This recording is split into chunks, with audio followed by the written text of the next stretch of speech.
Enggak? Apa arti umrah? Nah, kita mau umrah kan? Apa arti umrah? Nah, kalau tak tahu artinya kita selesai sampai di sini.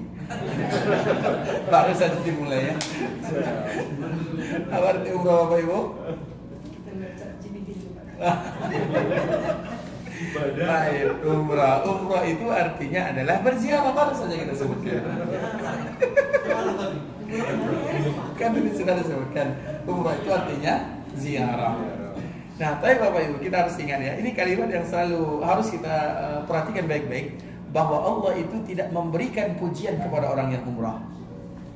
Allah itu tidak memberikan pujian kepada orang yang umrah, tapi Allah memberikan pujian kepada orang yang umrah mabrurah. Bisa dipahami Bapak Ibu?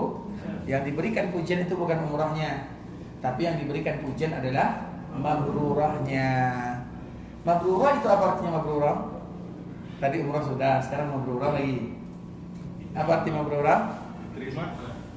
Betul nih, terima. Bukan, salah. Mabrurah, apa arti mabrurah Bapak Ibu? Mabrurah itu artinya mendatangkan kebaikan. Diambil dari kata-kata birrul walidain. Apa arti birrul walidain?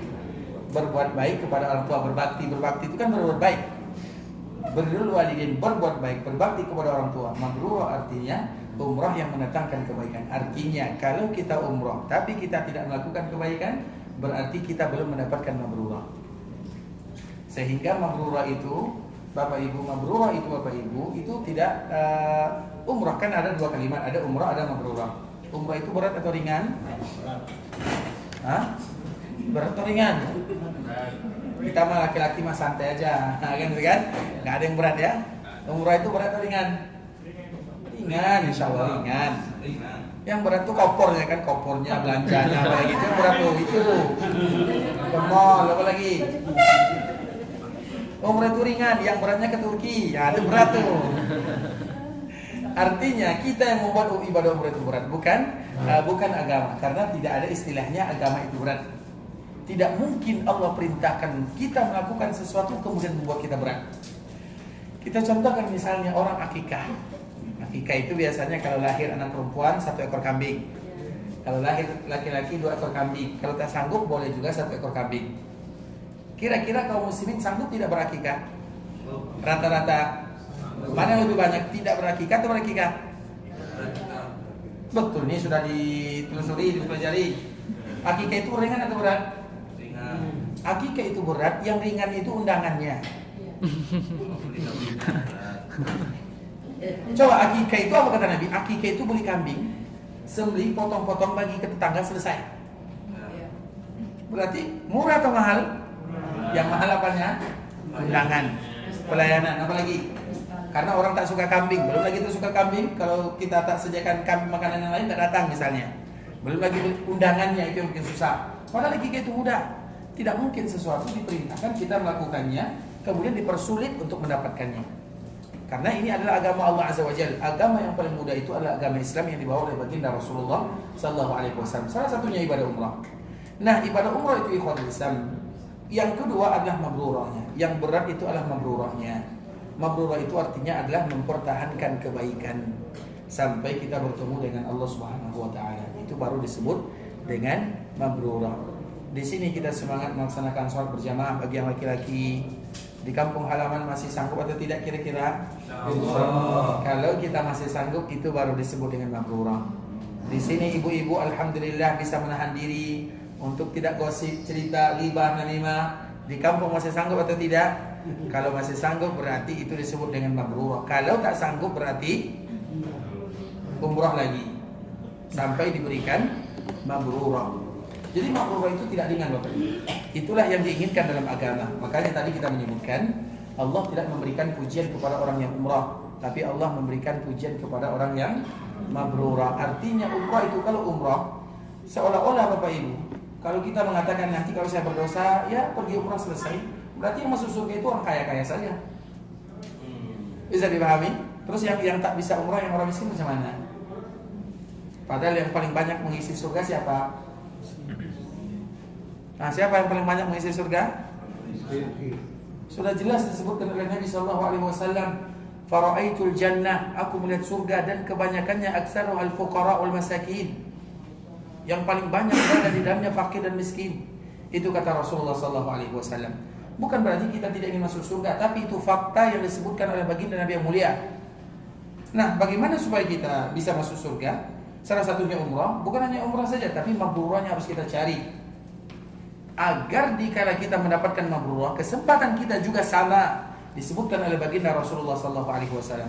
Makanya orang yang umrah itu Bapak Ibu, yang diampunkan dosanya, yang dihilangkan kefakiran dari hidupnya, itu ada orang yang umrah mabrurah, bukan hanya orang umrah saja. Bukankah ibadah umrah itu dijanjikan 2 pahala? Yang pertama, dihilangkan dosanya, kemudian dihilangkan kefakiran dari dirinya. Siapa dia? Yaitu yang umrah mabrurah. Sehingga hipotesa Bapak Ibu, oleh karena itulah dikala kita beribadah kepada Allah Azza wa Jalla, ternyata kita bukan hanya beribadah dikala kita berada di Madinah, atau bukan beribadah dikala kita berada di Mekah, tapi kita akan beribadah sampai kita bertemu dengan Allah kapanpun dan dimanapun. Dan itulah yang disebut dengan husnul khatimah. Kenapa demikian? Karena mabrurah itu akan menghadirkan kebaikan dalam kehidupan. Dan apabila kita terbiasa melakukan kebaikan, maka Allah akan cabut nyawa seorang hamba sesuai dengan apa yang biasa dia lakukan. Itu kaidah. Apa kata Imam Ibnu Katsir rahimahullah ta'ala? Man 'asha 'ala syai'in mata 'alaihi, wa man mata 'ala syai'in bu'itsa 'alaihi. Barang siapa yang terbiasa hidup dalam keadaan sesuatu, maka ia akan mati dalam keadaan kebiasaan dia. Dan barang siapa yang terbiasa atau meninggal dalam suatu keadaan, maka Allah akan bangkitkan dia dalam keadaan tersebut. Makanya kalau kita berada di Mekah, Madinah Bapak Ibu, terutama nanti kalau semoga Allah mudahkan kita ke Mekah, kemudian semoga Allah mudahkan nanti kita beribadah kepada Allah Subhanahu wa taala di sana, kita akan melihat bahwa setiap hari itu akan dilakukan sholat jenazah.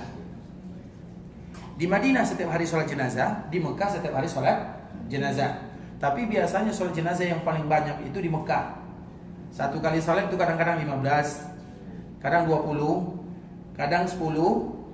Dan akan kita temukan sebahagian mereka itu Bapak Ibu disolatkan, dikafankan, dikuburkan tanpa ditutup kepalanya.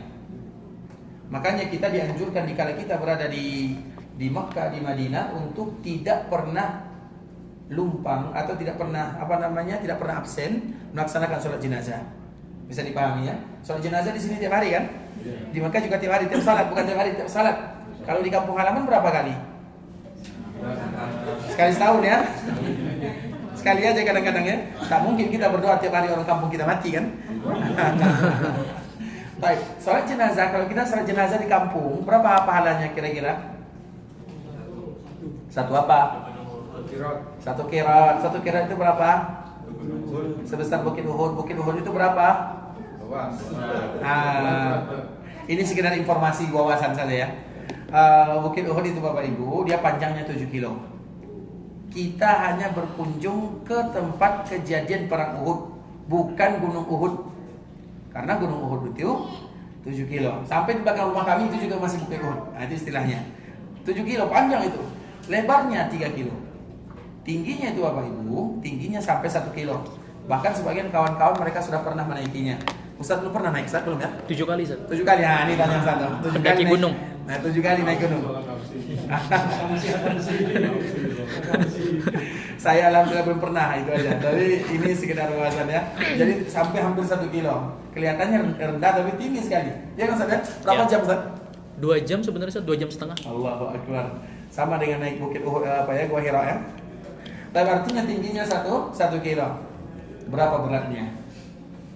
Orang-orang yang hitung-hitung ya, mereka menyebutkan beratnya 7 kilo, kemudian 3 kilo, 1 kilo itu berat sekali.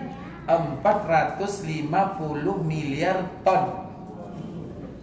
Coba bayangkan kalau kita ikut sholat jenazah di kampung halaman, kemudian ada orang yang sholat, kemudian kita tidak ikut sholat dan kita ada kesempatan, berarti kita kehilangan pahala 450 miliar ton.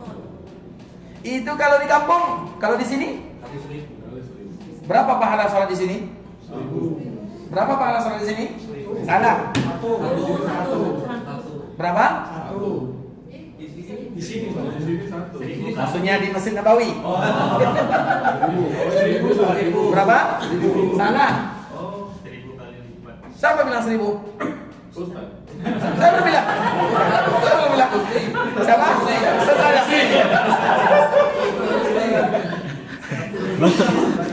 Berapa pahalanya?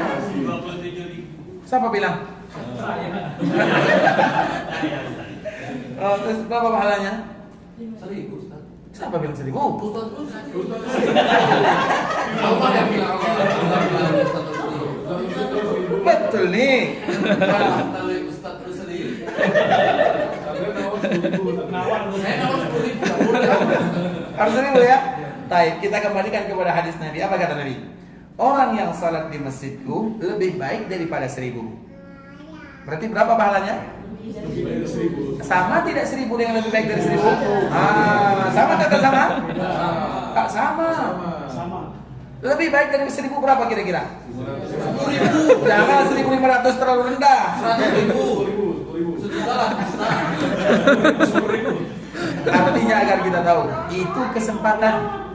Itu kesempatan ternyata dikala kita sholat di Masjid Nabawi, pahala kita tak sama. Iya, kita satu travel, satu saf, tapi pahala kita tak sama. Yang satu sholat Allahu Akbar, ingat bisnis di kampung. Wah, itu dia. Yang satu Allahu Akbar, ingat perkuburan. Lain itu Bapak Ibu. Makanya Nabi menyebutkan lebih baik. Dalam riwayat yang kedua, lebih afdal. Berarti dibuka peluang seluas-luasnya. Siapapun yang sholat di sana, minimal dia mendapatkan 1.000, minimal. Seburuk-buruknya dia sholat, berarti 1.000. Tapi maksimal tergantung tumanina, khusyuk, sempurna dan yang semisalnya. Itu kalau sholat sendiri. Kalau jemaah Kali 27. nah, bisa dipahami. Bagaimana kalau di Masjid Haram Makkah? Artinya kalau kita hitung-hitung dengan ongkos yang kita keluarkan, sebanding atau tidak? Berarti umrah mahal atau tidak? Nah, yang mahal itu ke Turki yang tadi kita sebutkan. Nah, ini lanjutkan. Nah, ketika itu lebih baik daripada 1.000, kira-kira salat yang disebutkan oleh Nabi, salat apa kira-kira? Betul. Siapa yang bilang? Allah melalui Ustaz sendiri. Ini kayaknya Semua sholat. Semua sholat. Bukan sholat fardu doang. Nah, kan dibantah sama Sulaiman. Ini kayaknya ntar disalahin terus nih kayaknya. Baik. Nabi sallallahu alaihi wasallam, kita harus tahu Bapak Ibu ya.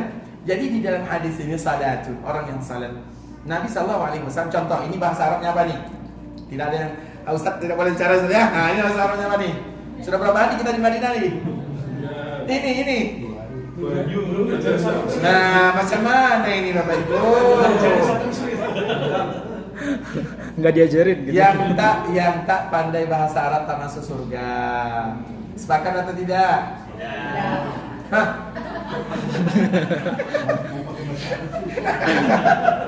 Baik. Jadi Nabi sallallahu alaihi wasallam, Bapak Ibu, dulu kita menyimpang sedikit ya. Ada nenek-nenek 70 tahunan. Kemudian dia bertanya kepada Nabi sallallahu alaihi wasallam. Dikala Nabi setelah selesai bertanya, kemudian dia mengatakan, "Apakah aku masuk surga?" Maka apa jawaban Nabi? Tidak.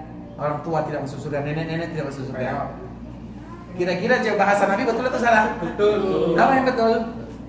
Kenapa betul? Karena semua masuk surga itu pasti muda lagi. Begitu juga yang tak pandai bahasa Arab tak masuk surga. Gimana? Betul atau salah? Nah, tadi betul, sekarang salah macam mana? Satu betul, duanya. Berarti yang tak pandai bahasa Arab? Betul. Tak masuk surga? Masuk. Nanti di surga bisa selesai. Masya Allah. Nah, ini baru betul jawabannya. Kata sekali lagi ya. Nah, ini baru. Baik, artinya bahasa Arab, karena bisa jadi ini sebagian pendapat para ulama saja ya. Karena kita sholat pakai bahasa apa? Ada sholat dengan bahasa Indonesia. Berdoa dengan bahasa apa? Makanya jangan berdoa dengan bahasa Indonesia. Berdoa dengan bahasa Al-Quran dan bahasa Nabi Sallallahu Alaihi Wasallam. Latihan hafal, usahakan. Jangan kita selalu berdoa dengan bahasa kita, karena bahasa kita itu pasti tidak sempurna. Bisa dipahami? Tapi bahasa Al-Quran dan bahasa Nabi pasti sempurna. Paham ya? Baik. Nah, kita kembalikan lagi. Ini apa bahasa Arabnya? Apa nih? Ini sudah datang ke Arab, nggak tahu bahasa Arab ini macam mana ini? Ini bukan Zamzam. Ini ma'un. Ma'un. Baik. Baik. Baik Bapak Ibu, di dalam bahasa Arab ada kaidah. Kalau dia diawali dengan alif dan lam, al-ma'u pakai alif lam dam. Perhatikan baik-baik ya. Maka artinya adalah air ini yang kita pegang ini menggunakan alif lam. Bisa dipahami? Kalau kita menghilangkan alif dan lam jadi ma'un. Jadi ada alif lam, ada tanwin, ada alif lam, ada tanwin. Tanwin ya, ya, ya, tanwin. Ini tidak boleh bergabung. Alif lam dengan tanwin tak boleh bergabung. Dan tak boleh tidak bergabung. Jadi harus salah satunya. Kalau pakai alif lam tidak boleh pakai tanwin. Kalau tidak pakai alif lam pakai tanwin. Itu hukum asalnya. Nah, kalau kita